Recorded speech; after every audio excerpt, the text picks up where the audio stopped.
Neemias capítulo 1, versos 5 a 11. Este texto registra a oração de Neemias. Diz então: E disse Neemias: Ah, Senhor Deus dos céus, Deus grande e temível, que guardas a aliança e a misericórdia para com aqueles que te amam e guardam os teus mandamentos. Estejam, pois, atentos os teus ouvidos e os teus olhos abertos, para acudires à oração de teu servo, que hoje faço à tua presença, dia e noite, pelos filhos de Israel, teus servos. E faço confissão pelos pecados dos filhos de Israel, os quais temos cometido contra ti. Pois eu e a casa de meu pai temos pecado. Temos procedido de todo corruptamente contra ti. Não temos guardado os mandamentos, nem os estatutos, nem os juízos que ordenaste a Moisés, teu servo. Lembra-te da palavra que ordenaste a Moisés, teu servo, dizendo: Se transgredirdes, eu vos espalharei por entre os povos. Mas se vos converterdes a mim, e guardardes os meus mandamentos e os cumprirdes, então, ainda que os vossos rejeitados estejam pelas extremidades do céu, de lá os ajuntarei, e os trarei para o lugar que tenho escolhido para ali fazer habitar o meu nome. Estes ainda são teus servos e o teu povo, que resgataste com teu grande poder e com tua mão poderosa. Ah, Senhor, estejam, pois, atentos os teus ouvidos à oração do teu servo e à dos teus servos que se agradam de temer o teu nome. Concede que seja bem sucedido hoje o teu servo e dá-lhe mercê perante este homem. Nesse tempo, eu era copeiro do rei. Hoje nós falaremos sobre os atributos de um intercessor. Os atributos de um intercessor. Como consolador, Neemias viveu perto dos homens, viveu perto das pessoas. Como intercessor, ele viveu perto de Deus. É importante notar que, via de regra, um consolador é um intercessor, e um intercessor é um consolador, porque quem se importa com as pessoas, leva a causa das pessoas diante de Deus, e quem leva as causas das pessoas diante de Deus, se importa efetivamente com essas pessoas. Essa oração de Neemias aqui descrita, é uma das orações mais significativas registradas na Bíblia.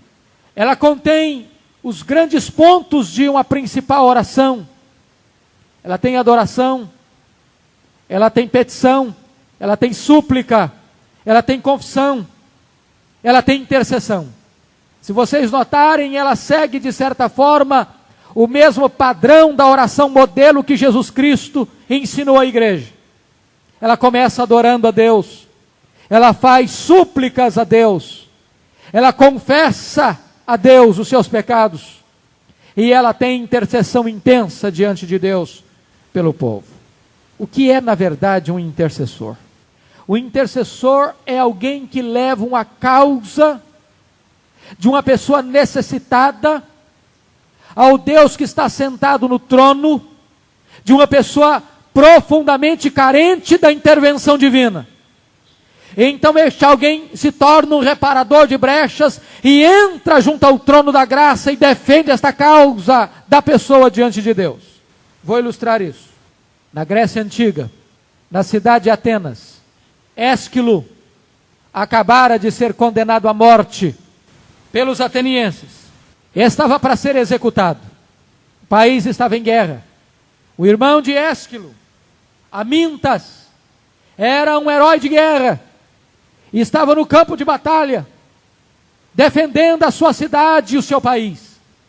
E quando o tribunal se reuniu para condenar Ésquilo à morte, seu irmão entra no tribunal com a marca de guerra, defendendo a sua cidade e o seu país. Ele perdeu a sua mão direita. Perdeu a sua mão direita. E quando ele chegou no tribunal, sem falar uma palavra sequer em defesa de seu irmão, diante dos juízes, ele ergue a sua mão, o seu braço sem mão, em favor de seu irmão, E quando os juízes viram aquele herói de guerra, que se sacrificara pela sua cidade e pelo seu país, entrando no tribunal para defender seu irmão, sem uma palavra sequer, apenas com esse gesto, de um braço sem mão, os juízes entenderam, retrocederam, e aliviaram a pena, e mais do que isso, inocentaram Ésquilo por causa da intercessão, silenciosa porém eloquente, de seu irmão. O que é um intercessor? É alguém que chega diante de Deus e defende a causa de alguém profundamente carente e necessitado. Pensem vocês na eficácia e no poder do nosso intercessor celestial. Toda vez que somos acusados, Jesus Cristo, nosso supremo advogado, se levanta com as marcas em suas mãos e defende a nossa causa junto ao trono de Deus. Neemias é um intercessor. Ele está colocando a causa do seu povo diante de Deus. E como é que nós poderíamos olhar para este homem como intercessor? Quais são os atributos de um intercessor? Em primeiro lugar, um intercessor é alguém que sente o fardo dos outros sobre si. O intercessor é alguém que sente o fardo dos outros sobre si. Você nunca vai encontrar um egoísta sendo intercessor. Um egoísta, ele só pensa nele. Ele só lembra dele. Ele só se importa com ele. O mundo gira em torno dele. Você já orou com alguém e ficou surpreso quando este alguém gastou minutos e mais minutos, tempo e mais tempo, só orando por ele e por ele, no máximo pela casa dele, e não lembrou-se de mais ninguém ao redor dele? O intercessor não tem essa característica. O intercessor sente o peso dos outros sobre os seus ombros. O intercessor torna-se responsável diante do conhecimento de uma necessidade. Quando Neemias foi informado do problema que Jerusalém estava enfrentando, muros quebrados, portas queimadas, o povo debaixo do opróbrio, esta informação levou-o à intercessão. Nós dissemos aqui, quarta-feira passada, o que isso significa: muros quebrados, portas queimadas e opróbrio e miséria. Significa, em primeiro lugar, insegurança. Muros quebrados, uma cidade sem segurança pública. Portas queimadas, a porta era onde os juízes julgavam a cidade, uma cidade sem justiça. Opróbrio e miséria, pobreza. Uma cidade marcada por insegurança pública, por injustiça e por miséria e pobreza. Essas informações levaram Neemias a chorar, a lamentar, a orar e a jejuar durante 4 meses, durante 120 dias. Um intercessor sente a dor dos outros em sua própria pele. É aquele que tem compaixão. Neemias era copeiro do rei, alta função, na corte, no palácio, do homem mais poderoso da terra. Alto salário, privilégios, fausto, riqueza, luxo. Ele não apenas estava no palácio, mas ele era o copeiro do rei, ele quem bebia o vinho do rei, ele quem se alimentava primeiro com a comida da mesa do rei, tinha todas as regalias que o rei possuía. Mas quando ele ficou informado do drama do seu povo, a dor do seu povo doeu no seu coração. A aflição do seu povo alfinetou a sua alma, porque foi um homem incapaz de se solidarizar com o seu povo. Ele chorou, ele lamentou, ele jejuou, ele orou durante 120 dias em favor do seu povo. Eu pergunto a você, você tem sido intercessor? A aflição das pessoas que estão à sua volta afligem você? Incomodam você? Você tem chorado ultimamente por alguém? Qual foi a última vez que você jejuou em favor de alguém? Quantas vezes você lamentou diante de Deus por alguém? Quanto tempo durou o seu período de intercessão por alguém? Segundo lugar, quem é o intercessor? O intercessor é alguém que reconhece a soberania de Deus sobre si. O intercessor aproxima-se de Deus com um profundo senso de reverência. Notem vocês que nós estamos assistindo hoje uma coisa, parece que curiosa. Hoje as pessoas parecem ter muita intimidade com Deus na verbalização, na forma de se referirem a Deus, chamando Deus de paizinho, e não tem nada de errado nisso. O que nos impressiona é que as pessoas que mais tinham intimidade com Deus, que mais conheciam a Deus, que mais andaram com Deus, que mais experimentaram a intimidade de Deus, foram as pessoas que mais se aproximaram de Deus com profundo senso de reverência. Olha como este homem se aproxima de Deus. Ele diz: ah, Senhor, Deus dos céus, Deus grande e temível. Este homem tem uma convicção profunda de que Deus é o governador do mundo. Ele focaliza a sua atenção na grandeza de Deus, em vez de focalizar a sua atenção na enormidade do problema. Às vezes nós ficamos perplexos diante da grandeza esmagadora do problema que nos aflige, que conspira contra nós. E aí ficamos achatados, esmagados. Mas Neemias se dirige a Deus num senso profundo da grandeza de Deus, da majestade de Deus, da soberania de Deus. Ele começa a sua oração adorando a Deus por quem Deus é. Um intercessor, meus irmãos, ainda fundamenta-se não nos seus méritos, ou melhor, um intercessor aproxima-se de Deus sabendo que para Deus não há impossíveis. Veja bem como ele trata Deus. Deus grande e temível, Deus dos céus. Se Ele é o Deus dos céus, que causa é demasiadamente difícil para Ele? Que problema pode ser insolúvel para Ele? Meus amados irmãos, oração tem que partir deste pressuposto primário. A quem nos dirigimos? Qual o tamanho do nosso Deus? Qual é a grandeza do poder do seu Deus? Que tipo de pedido você pode apresentar para Ele? Eu gosto muito de estudar a teologia da oração de Paulo. Se você notar, a Bíblia registra algumas orações de Paulo. Nessas orações, Paulo expressa sua teologia mais profunda, alcança as alturas mais excelsas do seu pensamento teológico. E na carta aos Efésios, no capítulo 3, talvez Paulo faça a oração mais ousada de toda a história. E ele começa a orar e diz, e pede a Deus para que sejamos tomados de toda a plenitude de Deus. Você pode entender isso? Você pode compreender o que Paulo está pedindo? Quando a Bíblia diz que nem os céus dos céus podem conter a Deus, Paulo tem a audácia, a ousadia de pedir que sejamos tomados, não da plenitude de Deus, mas de toda a plenitude de Deus.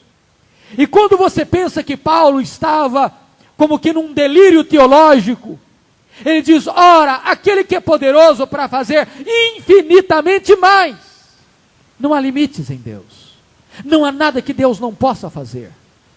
E antes de Neemias apresentar a Deus o seu pedido, ele tem compreensão de quem é Deus, a majestade, a grandeza absoluta de Deus. Quem é o intercessor? Em terceiro lugar, o intercessor é alguém que se firma na fidelidade de Deus. Vejam vocês o verso 5, o intercessor sabe que Deus é fiel à sua aliança.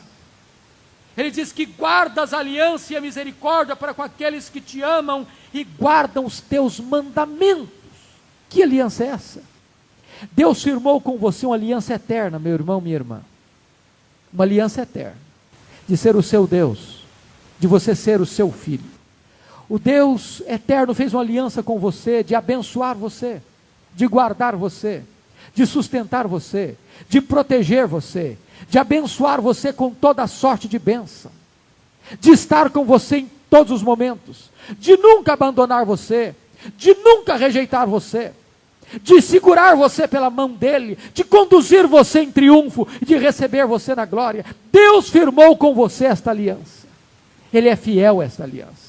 Uma das coisas mais bonitas da Bíblia é estudar o pacto, a doutrina do pacto, a doutrina da aliança. Deus firmou conosco uma aliança, e Deus é fiel a esta aliança. Diz o apóstolo Paulo: ainda que sejamos infiéis, Deus permanece fiel, porque não pode negar-se a si mesmo. O intercessor ainda fundamenta-se, não em seus méritos, mas na fidelidade de Deus. Que coisa boa, irmãos, é nos aproximarmos de Deus com esta noção de que Ele é fiel. Você é meu filho, você é minha filha, eu nunca te abandonarei, eu nunca te deixarei, eu estarei com você todos os dias. Quando você passar pelas águas, eu serei contigo. Quando você passar pelos rios, eles não submergirão você. Quando você passar pelo fogo, a chama não arderá em você, porque eu serei com você. É a promessa dele, é a fidelidade dele, é a aliança dele com você. Por isso, irmãos, quanto mais você conhece teologia, quanto mais você conhece a Bíblia, mais despertado para a oração você deveria ser. Quanto mais você conhece o caráter de Deus, mais nele você deveria confiar, mais a ele você deveria recorrer. Esta é a marca de um intercessor. É alguém que se firma na fidelidade de Deus. Quarto lugar, quem é um intercessor? Quais são os atributos de um intercessor? Um intercessor é alguém que importuna Deus com as suas súplicas. Veja você, o intercessor é alguém que não descansa, nem dá descanso a Deus. Olha o versículo 6, quando ele diz assim: estejam, pois, atentos os teus ouvidos e os teus olhos abertos, para acudires à oração do teu servo, que hoje faço a tua presença, dia e noite, pelos filhos de Israel, teus servos. Meus irmãos, que coisa fenomenal é isso aqui. Ele diz que faz essa oração dia e noite. Quanto tempo? 4 meses.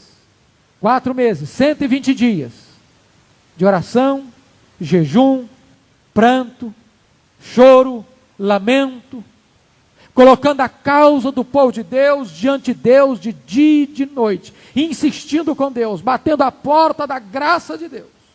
Se nós percebermos, queridos irmãos, nós temos essa deficiência na intercessão. Às vezes uma pessoa pede oração, você ora um dia, você lembra uma semana, mas aí vem outros problemas, vem outros interesses, vem outras preocupações, e você abandona aquela súplica, abandona aquela intercessão, deixa de lado aquela causa. Nós não temos perseverança, nós não temos persistência, nós não insistimos com Deus. Mais do que isso, nós não somos importunos. Lembra lá de Isaías 62, quando ele relata a oração, que diz que não descansa nem dá descanso a Deus. Esta é a oração da igreja, esta é a postura de um intercessor. Ele coloca esta causa diante de Deus e fica ali esperando. Lembra da parábola que o Senhor Jesus contou, do amigo que recebe uma visita na casa dele, à beira da meia-noite, e não tem pão em casa? E ele vai à casa do vizinho e diz: olha, vizinho, bateu a porta, eu preciso de 3 pães. O vizinho diz: mas eu não vou te dar 3 pães agora, porque eu já recolhi, meus filhos já estão dormindo, já estão na cama, e não tem jeito não. Eu falei: eu não vou embora, eu preciso de 3 pães. E diz a parábola que o vizinho teve que levantar, arranjar os pães para ele, porque do contrário ele não ia embora. É preciso ter essa insistência. Não é que a Bíblia está nos ensinando que Deus é como esse vizinho que está dormindo, que está descansando e que não tem mais tempo, que já está cansado e que está indisposto a atender, não. Por que é que o Senhor nos manda insistir? Por que é que Deus não atendeu a oração de Neemias no primeiro momento que ele começou a orar e esperou 4 meses de oração? É porque às vezes, queridos, nós precisamos valorizar a dádiva que estamos pedindo. Deus quer trabalhar em nós antes de nos conceder as suas bênçãos. Nós estamos acostumados com o sistema fast food, não é verdade? Os restaurantes à la carte hoje estão em crise. Hoje ninguém tem paciência, a não ser num dia muito especial, mas no dia a dia, ninguém tem paciência de chegar no restaurante, fazer o pedido e esperar fazer a comida. Ninguém tem essa paciência mais. Você quer tudo na hora, pronto e a hora. Você tem pressa. Mas às vezes, que Deus delata, demora, não é porque Deus é indiferente, Não é porque a mão de Deus está fechada. Não é porque Deus precisa de que alguém interneça o seu coração fechado para ele responder a oração, não. Não tem ninguém que seja mais misericordioso do que Deus. Não tem ninguém mais amoroso do que Deus. A questão é que Deus está trabalhando em nós. Deus está nos ensinando a depender dEle. Deus está trabalhando as causas à nossa volta, quando nós estamos de joelhos, intercedendo, colocando uma causa diante dEle. Precisamos insistir com Deus, dia e noite, em jejum, em pranto, em lamento, em oração. Outra coisa, o intercessor é alguém que se coloca na brecha em favor de alguém. Veja você que ele ora em favor do povo. Ele chora por alguém que não é ele mesmo. Ele se importa com alguém fora dele. Meus amados irmãos, como isso é necessário hoje como igreja. Nós chorarmos uns pelos outros, nós nos afligirmos uns pelos outros. O problema do meu irmão ser o meu problema, a dor do meu irmão ser a minha dor. Já imaginaram se a igreja fosse esta comunidade, onde cada um se importa com o outro? Leva as cargas uns dos outros, intercede uns pelos outros, chora uns pelos outros, sofre uns pelos outros. Que revolução não aconteceria? Como isso impactaria a sociedade? Como isso mostraria ao mundo que na verdade a igreja é uma família que se importa, que se ama? Neemias está diante de Deus em favor do povo de Israel, dos servos de Deus. Esta é a marca de um intercessor. Quinto lugar, qual é o atributo de um intercessor? É alguém que reconhece os seus pecados e os pecados do povo e os confessa a Deus. Veja você versículos 6b e 7. E diz aí no verso 6b: e faço confissão pelos pecados dos filhos de Israel, os quais temos cometido contra ti. Pois eu e a casa de meu pai temos pecado, temos procedido de todo corruptamente contra ti. Não temos guardado os teus mandamentos, nem os estatutos, nem os juízos que ordenaste a Moisés teu servo. Preste atenção em algumas coisas aqui. Primeiro, o intercessor tem consciência das causas da derrota do povo. Neemias entende uma coisa: o cativeiro na Babilônia foi por causa do pecado. Nós não temos às vezes essa cosmovisão, essa perspectiva. Diz Daniel capítulo 1, você estudou comigo isso? Que Deus entregou Jerusalém e os vasos do templo nas mãos do rei da Babilônia. Não foi o poder de Nabucodonosor, não foi o exército caldeu, não foram as armas de guerra de Nabucodonosor, não foram os exércitos com as suas estratégias, mas diz a Bíblia que Deus os entregou nas mãos do rei da Babilônia. Por que entregou? Por quê? Por causa do pecado. O pecado traz derrota. Se você notar, depois de 70 anos de cativeiro, lá no capítulo 9 de Daniel, ele está orando outra vez. Por que ele está orando? Confessando a Deus os pecados do povo e chorando diante de Deus. Por quê? Porque Daniel leu na profecia de Jeremias, que depois de 70 anos, Deus libertaria o seu povo do cativeiro, mas a libertação do povo passaria pelo arrependimento do povo, pelo quebrantamento do povo, e depois de quase 70 anos de cativeiro, o povo estava na Babilônia, mas o coração estava endurecido ainda. E Neemias ora para que o coração do povo se derreta diante de Deus. Agora, tinham se passado cerca de 120 anos, desde o cativeiro. E a geração que voltou da Babilônia para Jerusalém está em pecado outra vez. Voltou, mas a situação não mudou, a vida não mudou, o povo está debaixo de opróbrio. E agora Neemias ora outra vez e disse: Deus, nós temos pecado contra ti. Amado irmão, o pecado traz derrota para a vida, para a família e para a igreja. O pecado traz opróbrio. Se você olhar para a história, você vai ver isso na vida de Acã, na vida dos filhos de Eli, na vida de Davi, na vida de Israel, na vida das famílias hoje. Deus não pode recompensar o pecado. Onde tem pecado, tem juízo de Deus. Segunda coisa que Neemias entendeu: o intercessor identifica-se com os pecados do povo. Um intercessor nunca será um acusador. Preste atenção nisso. Onde você encontrou uma pessoa acusando, pode saber que você não encontrou nessa pessoa um intercessor. Um intercessor não é um acusador. Um intercessor é uma pessoa sensível. É uma pessoa que se identifica. É uma pessoa que se solidariza com o drama do outro. E que sente o drama do outro. E mais do que isso, se sente responsável também por aquela situação. Por isso ele confessa: eu e a casa do meu pai temos pecado. Outra coisa, um intercessor faz confissões específicas. Nota o versículo 7, que as orações de confissão de Neemias não são genéricas, não são abrangentes demais, porque às vezes nós vamos confessar para Deus nossos pecados, e nós falamos tudo e não falamos nada. Deus, perdoa as multidões dos meus pecados. Isso não quer dizer nada. Que pecados? Que transgressão? Afinal de contas, o que é que você fez? Veja você que no versículo 7, Neemias especifica: temos procedido de todo corruptamente contra ti. Depravação moral. Não temos guardado os mandamentos, nem os estatutos, nem os juízos que ordenaste. Desobediência à palavra de Deus. Será que nós temos feito esse tipo de confissão? Pessoalmente, na nossa família, na nossa igreja. Deus, perdoa a igreja. Perdoa a primeira igreja presbiteriana de Vitória, Senhor. Porque ela não tem vivido de modo digno. Porque ela tem transgredido os teus estatutos, as tuas leis, os teus mandamentos. Mas não é pensando no outro, não. Acusando, não. Condenando o outro, não. Nós, eu e a casa de meu pai, temos procedido também dessa mesma maneira.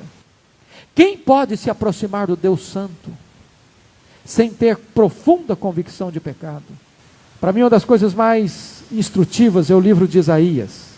Se você ler o capítulo 5 do livro de Isaías, você vai notar que Isaías está distribuindo ais para os beberrões, ais para os corruptos, ais para aqueles que se enriquecem ilicitamente, ais para aqueles que são gananciosos, juntando casa a casa, campo a campo, deixando o pobre na miséria. Ai daquele que se prostra diante de um ídolo.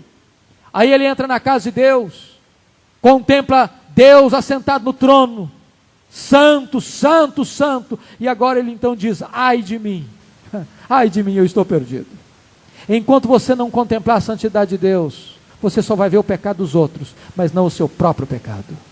Mas quando você está diante de Deus, do Deus grande e temível, do Deus dos céus, você vai ver o seu próprio pecado. Você vai confessar o seu próprio pecado. Sexto lugar, o atributo de um intercessor. O intercessor é alguém que se estriba nas promessas da palavra de Deus. Veja os versos 8 a 10. Lembra-te da palavra que ordenaste a Moisés teu servo, dizendo. Meus amados irmãos, o intercessor chega sempre diante de Deus com esta palavrinha: lembra-te, Senhor. Mas será que Deus precisa ser lembrado? Não é isso uma ousadia? Meus amados, o que o texto está dizendo é o seguinte: Deus tem zelo pela sua palavra em a cumprir. Quando você ora desta maneira, lembra-te, Senhor, da tua palavra, você está evocando algo que Deus tem compromisso de cumprir. Sempre que você ora, firmado na palavra, você ora segundo a vontade de Deus. Você ora a palavra. Dr. Mark Bubeck chama isso de orações doutrinárias. Orações doutrinárias. Você ora levantando promessas de Deus. Você ora evocando a palavra de Deus. Você ora relembrando a Deus as promessas de Deus. Vós que fareis lembrar do Senhor, diz Isaías, não descanseis, nem deis a Ele descanso. Oração não é vencer a relutância de Deus. Oração é apropriar-se da sua mais alta disposição. Lembra-te, Senhor. Lembra-te. Tu prometeste, Deus. Esta é a oração que Deus responde. Esta é a oração que está comprometida com a própria promessa de Deus. Segunda coisa, o intercessor compreende que a disciplina de Deus vem sobre a desobediência. Versículo 8b, ele diz o seguinte: lembra-te, Deus, que ordenaste a Moisés teu servo, dizendo, se transgredirdes, eu vos espalharei por entre os povos. Preste atenção nisso. Nós não devíamos esperar bênção para a igreja onde tem pecado, não. Nós não deveríamos esperar bênção para a sua vida ou para a sua família onde tem pecado, não. Neemias está esperando, é juízo mesmo. Prometeste a Moisés, teu servo: se transgredirdes, vos espalharei. E por que o povo foi espalhado para a Síria, para a Babilônia? Porque transgrediram. Irmãos, preste atenção que a fidelidade de Deus está tanto na bênção quanto na maldição. Deus é fiel. Ele prometeu abençoar se você obedecer, mas Ele prometeu também enviar juízo se você desobedecer. E Ele é fiel. Porque o povo desobedeceu, o povo foi disperso. Neemias entende isso. Em terceiro lugar, o intercessor compreende que o arrependimento sempre redunda em restauração. Olha o verso 9. Mas se vos converterdes a mim e guardardes os meus mandamentos e os cumprirdes, então, ainda que os vossos rejeitados estejam pelas extremidades do céu, de lá os ajuntarei e os trarei para o lugar que tenho escolhido para ali fazer habitar o meu nome. Sabe o que significa? Que não importa quão longe de Deus você esteja, quão fundo seja o poço que você tenha caído, quão amarga seja a situação que você esteja vivendo, se você se arrepender, Deus restaura você. Ele é fiel. É promessa dele. Onde tem arrependimento, tem restauração. Onde tem coração quebrantado, aí Deus vem para pôr essa pessoa de pé. Deus não rejeita um coração quebrantado. Que coisa maravilhosa. Este Deus é o Deus do juízo, mas este Deus é o Deus do perdão. Ele tem prazer no perdão. Ele tem prazer na misericórdia. Ele é rico em perdoar. Mas ainda, queridos, em quarto lugar, preste atenção que coisa sublime. O intercessor compreende que os pecados do povo de Deus não anulam a aliança de Deus com esse povo. Verso 10. Estes ainda são teus servos e o teu povo, que resgataste com o teu grande poder e com tua mão poderosa. Olha que coisa boa. Quando um filho de Deus cai em pecado, ele não deixa de ser filho de Deus. Quando um servo de Deus tropeça e cai, ele não deixa de ser servo de Deus. Quando um servo de Deus é infiel, ele não deixa de estar debaixo da aliança. É por isso que vem a disciplina. É por isso que vem o juízo. Sabe por quê? Porque você não é bastardo, você é filho. E Deus disciplina a todo filho a quem Ele ama. Neemias, ao interceder, ele tem coragem de dizer: Deus, eles ainda são teus servos. Eles ainda estão debaixo da tua aliança, Senhor. Que coisa boa! É que mesmo quando somos infiéis, Deus permanece fiel. E o nosso pecado não pode anular esta aliança da graça. Louvado seja o Senhor por isso. Louvado seja o Senhor por isso. É por isso que não somos consumidos. É por isso que nós não somos destruídos. É por causa da aliança da graça. É por causa dessa infinita misericórdia de Deus em nosso favor. Mas finalmente, irmãos, em último lugar, um intercessor é alguém que associa oração e ação, devoção e ação. Veja o verso 11. Ah, Senhor, estejam, pois, atentos os teus ouvidos à oração do teu servo e a dos teus servos, que se agradam de temer o teu nome. Concede que seja bem sucedido hoje o teu servo e dar-lhe mercê perante este homem. O intercessor ora e age. Ele lamentou, ele chorou, ele orou, ele jejuou 120 dias. Ele podia pensar: agora Deus, o Senhor vai lá e toca no coração daquele homem. Eu vou ficar aqui no meu canto. Eu vou esperar que aquele homem venha falar comigo. Eu vou esperar que o rei Artaxerxes se converta. Não, ele não fez isso. Ele orou 120 dias. Disse: agora Deus, eu vou falar com o homem. Eu vou lá, Senhor. Orou e marcou a audiência. Orou e correu atrás. Orou e agiu. Às vezes nós oramos, mas não agimos. Isso é um falso descanso na providência de Deus. Você ora para passar numa prova, mas não estuda. Você ora para arrumar um emprego, mas não sai de casa para bater nas portas e entregar o seu currículo. Você ora para passar num concurso, mas acorda 10 horas da manhã. Ora, mas não age. Neemias era um homem de oração, mas um homem de ação. Ele ora e ele age. Ele toma medidas práticas. Ele vai ao rei. Ele pede cartas ao rei. Ele toma medidas práticas para restaurar a cidade. Ele chega na cidade e olha a cidade, toma pé da situação, mobiliza o povo, nomeia pessoas certas, na hora certa, para o lugar certo, e enfrenta a oposição. Ele é um homem que está na linha de frente, na ação. Mas ele, para cada ação, ele coloca diante de Deus em oração primeiro. Segundo lugar, o intercessor compreende que o coração do rei está nas mãos de Deus. Que coisa boa! Ele vai conversar com o maior rei da terra. Artaxerxes era a maior autoridade da terra naquela época. E se você notar, os reis daquela época eram tão complicados que ninguém podia entrar assim de qualquer maneira na presença do rei, não. O rei era cheio de milindres e caprichos. Se uma pessoa entrasse atabalhoadamente na presença do rei, podia ser morto. Nem a princesa podia entrar de qualquer maneira. Leia o livro de Esther que você vai notar isso. Não podia entrar assim de qualquer jeito, não. Daí a importância de orar, de preparar o caminho. Mas ele entendia uma coisa: Artaxerxes estava debaixo da autoridade do rei dos reis. Deus podia mudar o coração de Artaxerxes. Por isso ele ora. A melhor maneira de você influenciar a história é orando ao Senhor da história, o Deus Todo-Poderoso. Você quer que o coração das pessoas se dobre? Fale com Deus sobre isso. Fale com Deus sobre isso. O coração do rei está nas mãos do Senhor e ele o inclina para onde ele quiser, diz Provérbios 21, versículo 1. Ele vai ao rei confiado no rei dos reis, porque ele entende que o impossível dos homens está nas mãos do Deus dos impossíveis. Concluindo, queridos, 120 anos, mais de 120 anos haviam se passado depois do cativeiro. O povo retorna para Jerusalém, sob o comando de Zorobabel, sob o comando de Esdras, sob o comando de Neemias. Começam a construção do templo, mas vem a oposição e a obra para. E porque a obra parou, cada um foi para o campo, construir sua própria casa e abandonou a casa de Deus.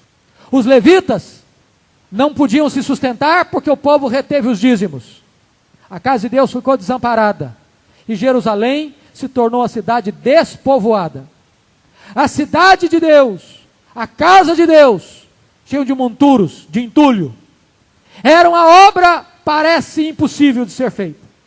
O povo estava lá, debaixo de opróbrio, de miséria, de desânimo, e um homem a 1.500 quilômetros de distância sente esse peso.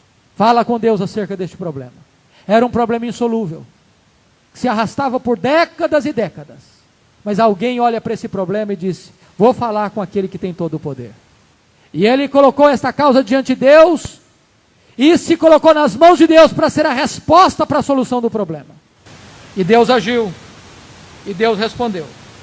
Nossas orações diárias hão de diminuir as nossas preocupações diárias, e os nossos impossíveis serão possíveis diante do Deus dos impossíveis. O que é que você tem nesta noite que é uma causa impossível? O que é que aflige a sua alma? O que é que inquieta o seu coração? O que é que precisa de um milagre? Só um milagre pode trazer solução. Nós estamos diante do Deus de Neemias, o Deus dos céus, grande e temível. Nós não podemos perder isso de vista, senão nós não podemos ser chamados de povo de Deus, de igreja de Deus. E eu quero orar com a igreja hoje, mais uma vez. Eu quero te pedir em nome de Jesus, se você tem uma causa para apresentar a Deus nesta noite, aquela causa que só um milagre, precisa de um milagre, eu quero convidar você para vir aqui, se ajoelhar diante de Deus. Nós vamos colocar essa causa diante do Senhor. Venha apresentar a sua causa ao Senhor nesta noite. Nós cremos que Deus é poderoso para fazer infinitamente mais. É o Deus da aliança, é o Deus dos céus, é o Deus grande e temível. É o Deus que tem todo o poder, toda a autoridade nos céus e na terra.